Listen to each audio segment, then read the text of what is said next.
Helen ভাই চা খেলেন। দাঁড়ান দাঁড়ান, আমি তুলে দিছি। সরি সরি সরি, চলছে নাকি? না না ঠিক আছে। আব্বা, আমি এই মেয়েটাকে বিয়ে করবো। বিয়ে করবে বলে বিয়ে দেবো নাকি? একটা মেয়েকে দেখতে সারাটা মেয়ের দিকে নজর, আপনাদের চরিত্রই ভালো না। বেরেন বাড়ি থেকে। এই বাবু চ। দিলি তো আমার মেয়ের বিয়ে ভাইনি। আরো ভালো করে মারো। আর সেরকম ছেলে আছে?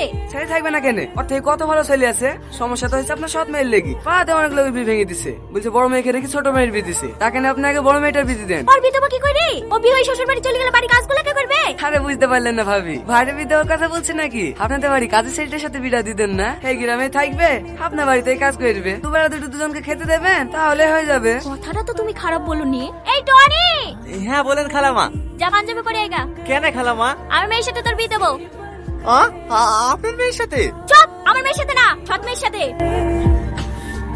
ঠিক আছে খালাম্মা, আমি রেডি হয়ে আসছি।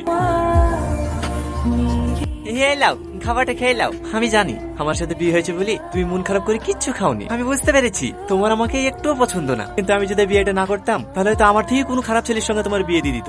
আমি শুধু তোমার কথা ভেবেই এই বিয়েটা করেছি।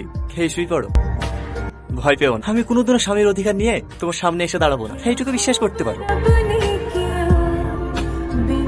হ্যাঁ, তোমাদের আসতে কোনো অসুবিধা হয়নি তো বাপ? না না মা, কোনো অসুবিধা হয়নি।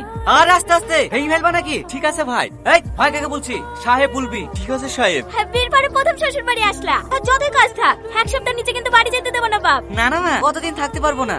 সামনে মঙ্গলবারই চলে যেতে হবে। একটা নতুন রাস্তায় টেন্ডার আছে, আমি না গেলে আবার পাস হবে না।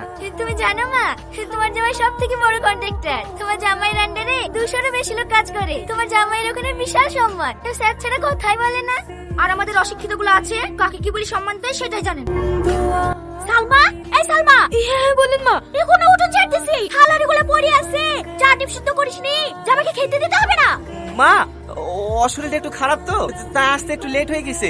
আমি থালাটি মেজে দিচ্ছি। ঠিক আছে, আধ ঘন্টার মধ্যে যেন জামাইয়ের ঘরে সকালকার নাস্তা পৌঁছে যায়। ঠিক আছে মা, যাও সালমা, তুমি আঁকা ধরো গা, আমি থালাড়ি গুলো মাজছি। না না, তোমাকে মাজতে হবে না, আমি মাজছি। চুপ করো তো, তোমাকে পানি কাছে যেতে হবে না। এমনিতে জ্বর এসে মরছে, আমার পানি লাগবে। যাও তুমি আঁকা ধরো গা।